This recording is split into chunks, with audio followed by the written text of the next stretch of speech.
Bonjour à toutes et tous. Cette capsule vidéo va être consacrée au cours du mardi 19 mai. Donc dans le cadre de cette séquence, nous allons commencer par corriger les deux activités que vous aviez à traiter pour ce jour, qui vont permettre d'introduire le chapitre 14 que nous traiterons ensuite. Alors, première activité, donc la question titre était le dihydrogène, un carburant vert, point d'interrogation. Donc, on vous parlait des différentes sources d'énergie, là, donc bioéthanol, essence et dihydrogène. Alors, l'essence était modélisée en C7H16. Bon, en réalité, c'est plutôt un mélange, mais bon, voilà. Donc, les sources de ces différents carburants étaient données ici. L'eau et le charbon pour le dihydrogène. Actuellement, c'est principalement le charbon. Le, les betteraves sucrières pour le bioéthanol et le pétrole pour l'essence. On vous donnait les couples oxydant-réducteurs des espèces chimiques qui intervenaient, donc dihydrogène, éthanol, essence et dioxygène. Et puis donc, voilà, c'était parti pour les questions. Donc première question, on vous dit que les combustions sont modélisables par des réactions d'oxydoréduction entre le carburant et le dioxygène. Alors, le carburant, c'est le combustible, hein, c'est ce qui va s'oxyder, c'est ce qui va brûler, et le comburant, donc souvent le dioxygène, ça va être donc l'oxydant ici. Donc on a des réactions d'oxydoréduction, ce qui veut dire qu'il faut commencer par écrire les deux demi-équations d'oxydoréduction.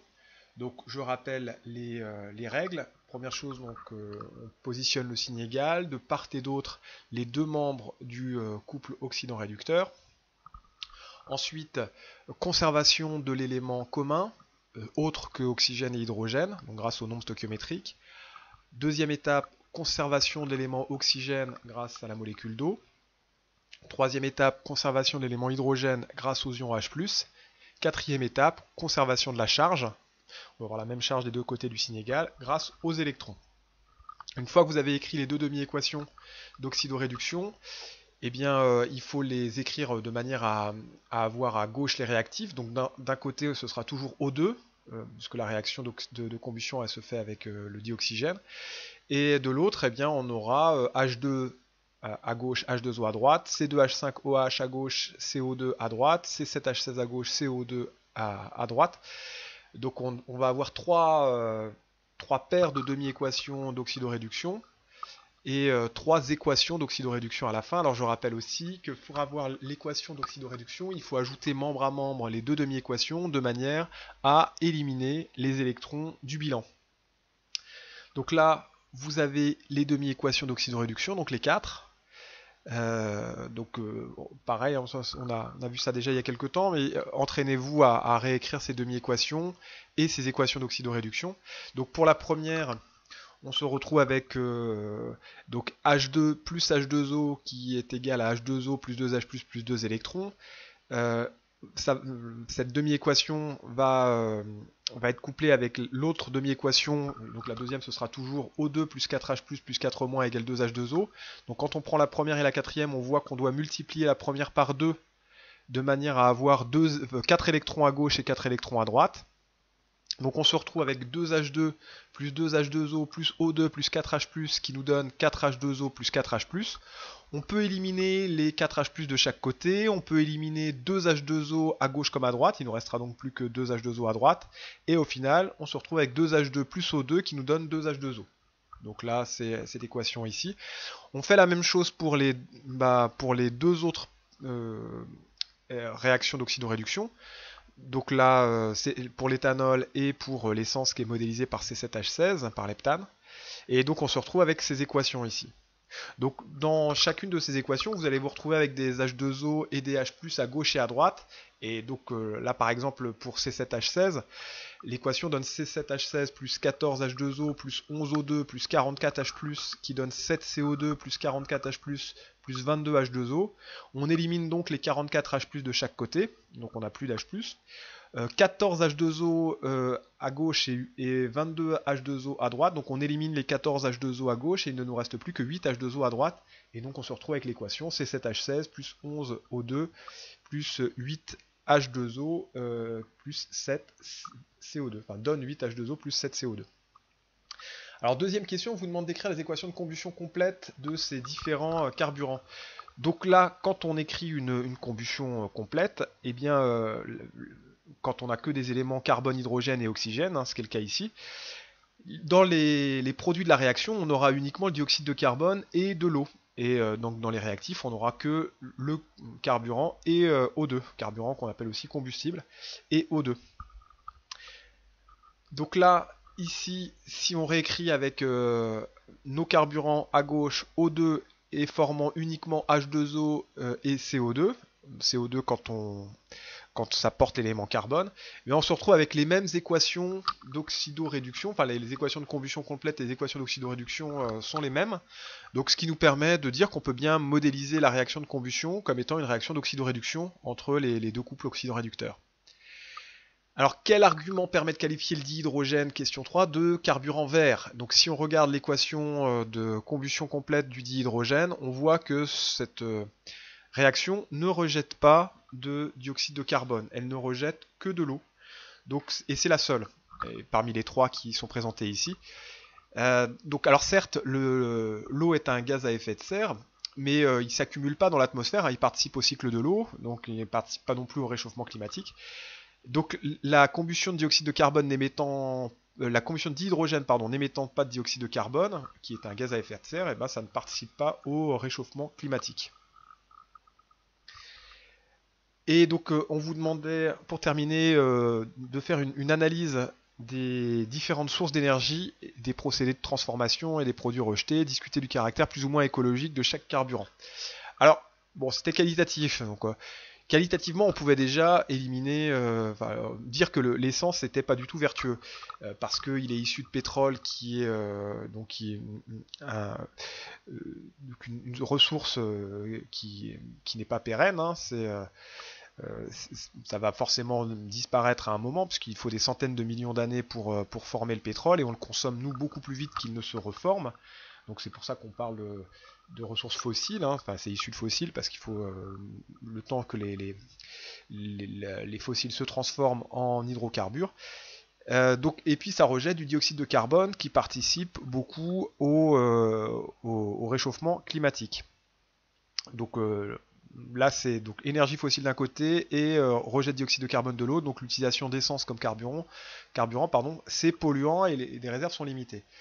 Pour le bioéthanol, donc c'est un carburant dont la combustion rejette aussi du dioxyde de carbone, donc qui pose un problème au niveau écologique, hein, si c'est consommé à grande échelle, mais la production d'éthanol, elle est issue de la production de sucre, de betteraves sucrières en particulier, et donc cette méthode de production et sa transformation sont écologiques, car elles ne produisent pas de produits toxiques pour la santé ou l'environnement. Donc le carburant est polluant lors de sa combustion, mais le bilan est positif pour sa fabrication. Alors pour le dihydrogène, lui, donc là, elle pose pas de problème écologique dans son utilisation, parce qu'elle ne rejette, on l'a vu, que de la vapeur d'eau, mais par contre, au niveau de sa production, ça utilise quand même principalement le charbon, donc gazéification et vaporeformage, qui produisent du monoxyde et du dioxyde de carbone, donc gaz participant à l'effet de serre, en tout cas pour le dioxyde de carbone, et le monoxyde de carbone c'est un gaz toxique. Quand on l'utilise à partir d'eau, quand on le produit à partir de l'eau, eh bien là on n'a pas de problème de rejet de dioxyde de carbone, sauf si l'électricité qui est utilisée pour l'électrolyse de l'eau, elle est produite à partir de centrales à charbon par exemple. Bon, là, voilà. Donc il nous faudrait quelques études quantitatives en plus pour pouvoir départager l'éthanol de dihydrogène, même si on peut rejeter tout de suite l'essence comme carburant d'avenir, quoi. Alors, deuxième activité, on vous disait que la méthanisation est une technique de recyclage des déchets organiques.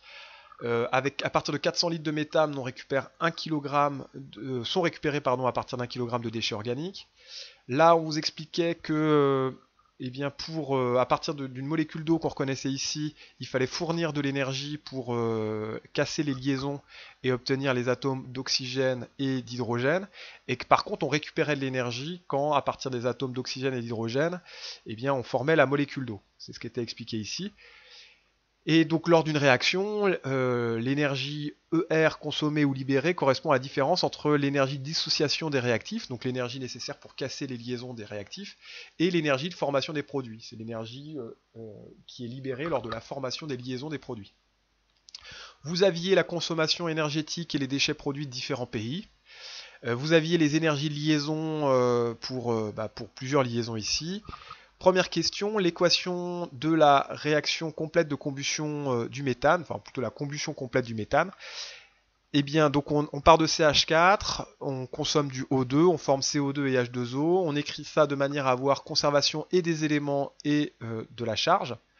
Donc là, ici, un carbone, 4 hydrogènes, donc 2 H2O, pour avoir nos 4 hydrogènes. On se retrouve avec 2 plus 2, 4 oxygènes, donc il nous faut 2 O2 pour avoir nos 4 oxygènes. Alors ensuite, on vous demandait d'estimer l'énergie de dissociation pour une mole de méthane. Donc on voit que là, en formule développée, c'est beaucoup plus facile à voir. L'énergie de dissociation, c'est l'énergie nécessaire pour casser les liaisons, pour pouvoir dissocier nos molécules en atomes. Donc là, on voit qu'on va devoir casser 4 liaisons CH. On va aussi devoir casser 2 liaisons OO. Donc là, ça va être l'énergie de dissociation. On vous demandait ensuite l'énergie, question 2b, l'énergie de formation des produits. Donc là, cette énergie, elle va être libérée. Et donc, quand les atomes réagissent entre eux pour former des molécules, ils libèrent de l'énergie. Le système libère de l'énergie. Donc là, on va avoir la formation de 2 liaisons C double liaison O et la formation de 4 liaisons OH. Puisqu'on a, pour la molécule d'eau, 2 liaisons OH et qu'on a 2 molécules d'eau. Donc l'énergie de formation, ça va nous faire 4 énergies de liaison OH et 2 énergies de liaison CO. Le résultat, il est en joules par mol, ou joule mol moins 1, ou ici en kilojoules mol moins 1, puisque les énergies de liaison étaient données en kilojoules mol moins 1. Donc vous avez les résultats là. Et ensuite, on vous demande, question 3, de déterminer l'énergie libérée lors de la combustion d'une mole de méthane. Donc on le voit sur ce schéma ici. Là, l'énergie dissociée, c'est donc l'énergie en fait, l'énergie libérée par la réaction, ça va être l'énergie dissociée de dissociation des réactifs moins l'énergie de formation des produits. Donc ici, ça va être l'énergie de dissociation moins l'énergie de formation, donc l'énergie de dissociation des liaisons moins l'énergie de formation des nouvelles liaisons. Donc on dissocie les liaisons des réactifs et on forme les liaisons des produits. Donc on se retrouve avec moins 702 kJ mol moins 1. Donc la combustion d'une mole de méthane libère 702 kJ d'énergie. Et ensuite, on vous demandait que représente en pourcentage l'énergie maximale récupérable par les 72 kg de méthane organique d'un ou une Français dans sa consommation annuelle énergétique. Donc nous, on savait par l'énoncé ici que 1 kg de méthane, enfin 1 kg de déchets organiques libère 400 litres de méthane. Donc 72 kg vont nous libérer 72 fois 400 litres de méthane. À partir de ces 28 800 litres de méthane, on va calculer la masse correspondante en faisant masse volumique fois volume. La masse volumique du méthane était fournie ici. Donc on aura la masse de méthane. À partir de la masse de méthane, on va pouvoir calculer la quantité de matière de méthane en faisant masse sur masse molaire. On a la masse molaire qui est fournie ici. Et on a l'énergie libérée pour une mole. On vient de la calculer. Donc nous, on a fait le calcul ici. Et on obtient que la quantité de matière, c'est 725 moles. Donc pour une mole, on avait 702 kJ. Donc pour 725 moles, on aura 725 fois 702 kJ. Et ce qui nous donne, on se retrouve avec 500 000 joules libérés. Donc 500 000 joules libérés, sachant que la consommation annuelle par habitant est de 23 gigajoules. Donc on exprime tout ça en joules. Parce que là on a 500 000 kJ, donc ça nous fait 5 10 puissance 8 joules. Ça c'est l'énergie libérée par la méthanisation. L'énergie consommée c'est 23 gigajoules. Alors cette énergie on l'avait obtenue grâce au graphique ici. Là en orange on a l'énergie, on a les déchets produits pardon, et en bleu on a la consommation énergétique annuelle. Donc qui faisait 23 gigajoules. Donc quand on fait le rapport, on trouve 0,022, soit 2,2%. Donc ce qu'on peut récupérer par la méthanisation, c'est uniquement 2,2% de la consommation énergétique annuelle. Donc on ne peut pas dire que ce soit complètement anodin, mais en tout cas c'est pas suffisant, quoi. Donc c'est pas viable économiquement de se baser uniquement là-dessus, mais après les déchets organiques ne représentent que 72 kg sur les 500 kg de déchets annuels d'un Français ou d'une Française, donc ça ne représente que 15% des déchets totaux. On peut penser qu'on peut récupérer énergétiquement aussi une part d'une récupération énergétique, et en tout cas envisageable pour les 85% de déchets restants. Alors, c'est ce qu'on va voir en fait ici dans le cadre de ce chapitre. Donc, chapitre conversion d'énergie au cours d'une combustion. Alors, donc première chose, on présente ce qu'est une combustion. Donc, une combustion, c'est une réaction d'oxydoréduction, comme on l'a vu dans l'activité 1. On a un combustible ou carburant qui s'oxyde, et on a un comburant, qui est généralement le dioxygène, qui se réduit. Donc, on a une réaction d'oxydoréduction qui se passe. Donc pour activer une réaction de combustion, on apporte de l'énergie. Donc ça c'est ce qu'on appelle le triangle du feu ici, hein, combustible, comburant et énergie d'activation. Et quand on a une combustion complète avec des éléments, avec des produits organiques ne contenant que carbone, hydrogène et oxygène, on ne forme que du dioxyde de carbone et de l'eau. Donc par exemple ici, avec le propane, C3H8 plus 5O2 nous donne 3CO2 plus 4H2O. Donc les combustibles utilisables pour le chauffage ou le transport peuvent être des combustibles fossiles qui ont le problème d'être, donc comme le pétrole, le charbon, le méthane, qui sont non renouvelables à l'échelle humaine, ou des agrocombustibles comme l'éthanol, l'agrométhane, le bois, qui sont produits à partir de biomasse et renouvelables à notre échelle. Alors la conversion de l'énergie, eh bien, en fait, lors de la combustion, le système chimique il perd de l'énergie. On l'a vu dans l'activité 2, cette réaction de combustion libérait de l'énergie, donc le système perd de l'énergie, et donc cette énergie, elle est libérée à l'extérieur. Donc le transfert thermique pour notre système, donc le système étant le combustible, eh bien, ce transfert thermique il va être négatif puisque le combustible perd de l'énergie au profit de l'extérieur. Donc par exemple, ici, vous avez une illustration. Vous avez une plaque de chauffage au gaz ici, et donc on a la combustion du méthane qui permet de produire un transfert thermique qui est transféré donc à cette casserole d'eau. Donc la casserole d'eau va chauffer, et parce qu'on a cette combustion qui libère de l'énergie. Pour calculer ce transfert thermique, deux possibilités. Soit on a l'énergie molaire de combustion, et dans ce cas-là, on multiplie par la quantité de matière de combustible qui est consommée. Donc c'est la première réaction. On a vu que l'énergie molaire de combustion était négative. Soit on calcule à partir de ce qu'on appelle le pouvoir calorifique d'un combustible. C'est l'énergie qu'on peut récupérer lors de la combustion d'1 kg de combustible. C'est une grandeur qui est par convention exprimée de manière positive. Donc là, il faudra, comme c'est pour 1 kg, cette fois-ci, il faudra connaître la masse de combustible qui est consommée. Et donc on mettra un moins, puisque le transfert thermique, je rappelle, ici pour le système qui est le combustible, est négatif. Alors pour estimer l'énergie molaire de combustion, il faut écrire l'équation de la réaction de combustion avec un nombre stoichiométrique de 1 pour le combustible parce que c'est l'énergie pour une mole de combustible. Donc ça signifie que le dioxygène peut avoir un nombre stoichiométrique demi-entier dans ce cas-là. Et lors d'une combustion, les liaisons se rompent et d'autres se forment. La rupture d'une liaison covalente nécessite de l'énergie. Par contre, quand on forme une liaison, eh bien, ça libère de l'énergie.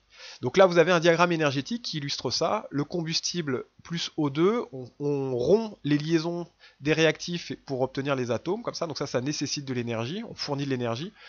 Et quand ces atomes forment des liaisons pour obtenir les produits, donc H2O et CO2, eh bien là, cette formation de liaison libère de l'énergie. Et l'énergie globale de la combustion, elle sera négative. Vous voyez que l'énergie finale est plus basse que l'énergie initiale. Donc l'énergie de combustion, ça c'est à retenir, c'est la somme des énergies des liaisons rompues moins la somme des énergies des liaisons formées. Vous avez un exemple concret ici avec le méthane qui réagit avec O2, hein, c'est le même exemple que tout à l'heure. On va casser 4 liaisons CH et 2 liaisons OO, double liaison O. Donc là, il va falloir fournir de l'énergie. Et ensuite, on va former 4 liaisons OH puisqu'on forme 2 molécules d'eau et 2 liaisons CO puisqu'on forme une molécule de dioxyde de carbone. Et donc ça va libérer de l'énergie et on va libérer davantage d'énergie qu'on en a consommé. Donc la réaction de combustion libère davantage d'énergie qu'elle n'en consomme. Elle est exothermique. L'énergie de combustion est négative. Alors les réactions de combustion permettent de fournir l'énergie au transport, au chauffage. Le problème c'est qu'elles dégagent des gaz à effet de serre, comme le dioxyde de carbone, et donc participent au réchauffement climatique. Un des enjeux du 21e siècle va être la diminution dans l'atmosphère du dioxyde de carbone. On parle beaucoup d'énergie décarbonée. Ça va être nécessaire, autrement le réchauffement climatique global va faire beaucoup de dégâts à nos civilisations. Alors, un petit récapitulatif ici, réaction de combustion complète, donc c'est une réaction d'oxydoréduction. Conversion de l'énergie, donc on modifie la structure moléculaire de nos molécules qui interviennent, puisqu'on ronde des liaisons et on en forme. La réaction est exothermique, hein, l'énergie transférée est négative. On peut l'obtenir soit à partir de l'énergie de combustion, qui est l'énergie libérée lors de la combustion d'une mole de combustible. Donc c'est la somme des énergies de liaison rompues moins la somme des énergies des liaisons formées. Et on multiplie ça par la quantité de matière de combustible ayant réagi pour avoir le transfert thermique. Ou alors vous avez le pouvoir calorifique, donc qui est l'énergie qu'on peut récupérer lors de la combustion d'un kilogramme de combustible. Et là, il faudra multiplier par la masse de combustible qui a été consommé. On rajoute un moins ici puisque par convention, le pouvoir calorifique il est positif. Attention à bien retenir ça, l'énergie de combustion, somme des énergies de liaison rompues moins somme des énergies de liaison formées. Alors, quelques petites illustrations ici pour terminer. Réaction de combustion entre un combustible et un comburant. Le comburant, souvent le dioxygène de l'air. Quand on a une combustion complète, on ne rejette que de l'eau et du dioxyde de carbone. Et nous, on travaillera que sur les combustions complètes. Donc on modélise ça par une réaction chimique. Toujours pareil, hein, conservation des éléments, conservation de la charge. Donc les réactifs, ici par exemple c'est méthane dioxygène, produit au dioxyde de carbone. Donc on écrit de manière à avoir conservation des éléments et de la charge, c'est pas le cas ici. Donc là on va rajouter un 2 de manière à avoir ici, voilà. Donc on va rajouter on va commencer ici, on a un carbone, donc là on change rien. On a 4 hydrogènes, donc on met un 2 devant H2O, on se retrouve avec 2 plus 2, 4 oxygènes, donc on met un 2 devant le O2. Et donc on se retrouve avec conservation des éléments carbone, oxygène et hydrogène. Donc le dioxyde de carbone qui est contenu dans l'atmosphère est un gaz à effet de serre et donc il piège les rayons infrarouges qui sont réémis par le sol après avoir été chauffés par les rayonnements solaires. Et l'augmentation de ce dioxyde de carbone dans l'atmosphère augmente cet effet de serre et augmente la température. Et cette augmentation de dioxyde de carbone dans l'atmosphère est anthropique. Anthropique, c'est-à-dire due à l'homme. Alors là, je passe un peu vite sur cette partie. Juste ici, pour écrire l'équation de la réaction, on a 8 on a 8 carbones ici, donc on va mettre un 8 devant le CO2. On a 18 hydrogènes, donc on va mettre un 9 devant le H2O. On se retrouve avec 8 fois 2, 16, plus 9, 25, donc ça me fera 25 demi O2. Donc si on vous demande l'équation de la combustion complète, là, il faudra l'écrire avec des coefficients entiers, donc on doublera tout.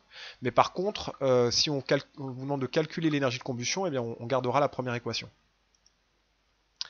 Alors, là, juste un petit rappel. Ici, si vous avez 32,9 mol d'octane, ça nous fait 32,9 moins 2x, puisqu'on a un 2 ici. Les quantités de matière diminuent puisque ce sont les réactifs, et on a un 2 comme nombre stoichiométrique. 16x c'est 18x, puisque les nombres stoichiométriques sont 16 et 18, et que ce sont des produits. Le dioxygène est en excès, donc là, ici, le réactif limitant sera forcément l'octane, donc la quantité de matière sera nulle ici, et x max vaudra 16,5 pour qu'on ait 0. Puis après, il suffit juste de remplacer 16 fois 16,5 et 18 fois 16,5. Bon, pas indispensable pour ce chapitre, mais ça permet de faire une petite révision du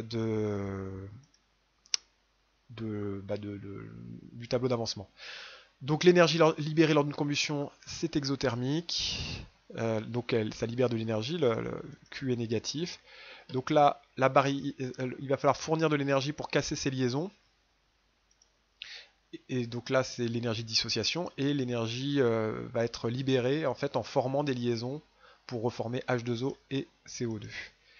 Donc l'énergie molaire de combustion, c'est en joules par mol et c'est pour une mole de combustible. et le pouvoir calorifique, et c'est pour 1 kg de combustible. Et dernière chose que je voulais vous montrer. Prenons l'exemple de la combustion du gaz naturel. C'est une réaction chimique mettant en jeu un combustible, le méthane, et un comburant, le dioxygène. Elle produit du dioxyde de carbone et de l'eau. Ajustons l'équation de la réaction à l'aide de coefficients stoichiométriques pour respecter la conservation des éléments. Lors de la combustion, le système chimique effectue un transfert d'énergie Q vers le milieu extérieur. Comme les réactions de combustion sont des transformations exothermiques, elles cèdent de l'énergie. Donc Q est négatif.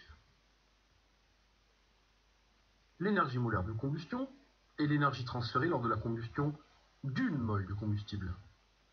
Comme les réactions de combustion sont des réactions exothermiques, l'énergie molaire de combustion est une grandeur négative. L'énergie transférée et l'énergie molaire de combustion sont liées par la relation Q égale N fois énergie molaire de combustion, où N est la quantité de matière du combustible consommé en mol. Q s'exprime en joules, donc l'énergie molaire de combustion s'exprime en joules, mol-1. Exemple, pour la combustion du méthane, l'énergie molaire de combustion est égale à moins 800 kJ mol-1. Cela signifie que la combustion d'une mole de méthane cède 800 kJ au milieu extérieur. Mais comment estimer une énergie molaire de combustion? Une énergie molaire de combustion peut s'estimer à partir des énergies de liaison que l'on trouve dans des tables. L'énergie d'une liaison AB est l'énergie qu'il faut fournir pour rompre une mole de liaison AB et libérer les atomes isolés A et B à l'état gazeux. Pour estimer l'énergie molaire d'une combustion, on utilise un modèle où toutes les liaisons présentes dans les réactifs sont rompues pour former des atomes isolés, ce qui demande un apport d'énergie. Puis, à partir des atomes isolés, de nouvelles liaisons sont formées pour créer les produits, ce qui libère de l'énergie. L'énergie molaire de combustion, qui est l'énergie transférée lorsqu'on passe des réactifs aux produits d'une combustion, est donc égale à la somme des énergies de liaison rompues, moins la somme des énergies de liaison formées.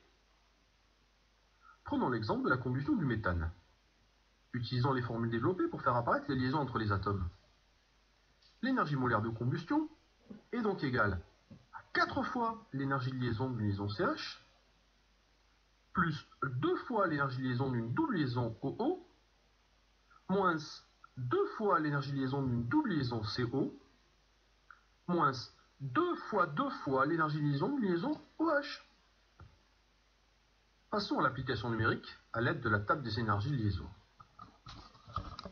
L'énergie molaire de combustion est donc égale à 4 fois 413, plus 2 fois 496, moins 2 fois 796, moins 2 fois 2 fois 463, soit un total de moins 800 kJ mol-1. Alors, juste deux remarques là-dessus, les tables sont fournies, c'est-à-dire que vous n'avez aucune énergie de liaison à connaître. Et puis alors, juste je reviens un tout petit peu en arrière ici. Pourquoi on a 2 fois 2 fois? Eh bien, c'est lié au fait que dans la molécule d'eau, on a 2 liaisons OH. Et comme l'équation de la réaction forme 2 molécules d'eau, eh bien, ça signifie qu'on va former 4 liaisons OH. Une molécule d'eau, c'est 2 liaisons OH, mais on forme 2 molécules d'eau, donc 4 liaisons OH. Soit un total de moins 800 kJ mol-1. Prenons l'exemple plus complexe de la combustion du butane. On remarque que le coefficient stoichiométrique associé au butane dans l'équation est 2. Or, l'énergie molaire de combustion est l'énergie transférée lors de la combustion d'une seule mole de combustible. Ici, il faut donc réécrire l'équation de la réaction en divisant tous les coefficients stoichiométriques par 2. Puis, on écrit les formules développées. Enfin, on procède de même que dans l'exemple précédent. Réalisons un petit test de 3 questions. Mettez en place. Enfin, on procède de même que dans l'exemple précédent. Alors je mets une petite pause ici. Donc on note bien qu'on a 10 liaisons CH à casser. 1, 2, 3, 4, 5, 6, 7, 8, 9, 10. On a 3 liaisons CC à casser. Et on a 6,5 liaisons OO à casser. Donc là, ça c'est de l'énergie qu'il va falloir fournir. Et par contre, ce qu'on va récupérer comme énergie, parce que là, quand on va fournir ces liaisons, cette énergie, on va se retrouver avec des atomes isolés, et ces atomes vont réagir entre eux pour former nos molécules ici. Donc en s'assemblant pour former des molécules, ils vont former des liaisons et ils vont donc libérer de l'énergie. Et donc là, pour le CO2, on a 2 liaisons C double liaison O, mais x4, donc ça va nous faire 8 énergies de liaison CO qu'on va récupérer, et 10 énergies de liaison OH. Alors, le petit quiz. Réalisons un petit test de 3 questions. Mettez en pause lorsque le symbole suivant s'affiche pour prendre le temps de répondre. L'énergie molaire de combustion est une grandeur toujours positive, toujours négative, qui peut être positive ou négative.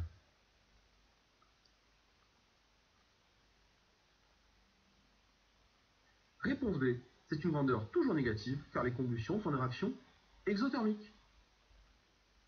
Quelle est la relation qui permet d'estimer l'énergie molaire d'une combustion? Réponse A, l'énergie molaire de combustion est égale à la somme des énergies de liaison rompues plus la somme des énergies de liaison formées. Réponse B, l'énergie molaire de combustion est égale à la somme des énergies de liaison rompues moins la somme des énergies de liaison formées. Réponse C, l'énergie molaire de combustion est égale à la somme des énergies de liaison formées moins la somme des énergies de liaison rompues.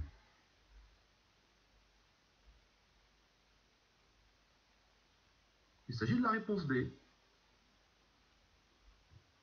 Connaissant l'équation de la combustion complète du propane, quelle est la relation qui permet d'estimer l'énergie molaire de combustion du propane? Réponse A, réponse B, réponse C.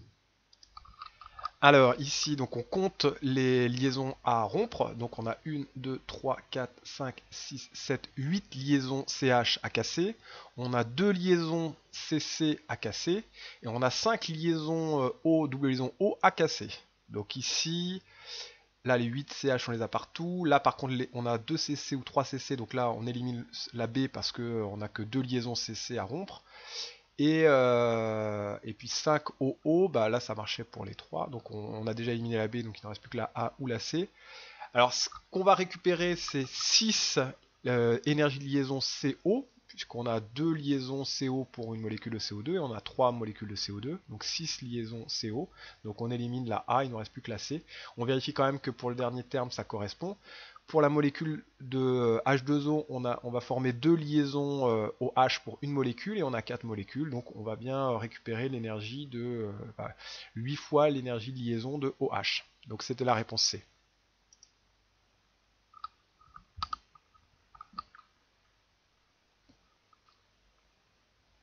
La bonne réponse est la réponse C. Il y a rupture de 8 liaisons CH, de 2 liaisons CC, de 5 doubles liaisons OO, et il y a formation de 3 x 2, soit 6 liaisons CO, et 4 x 2, soit 8 liaisons OH. Voilà, c'est tout pour aujourd'hui. Bon courage, bonne journée, bon travail et à bientôt.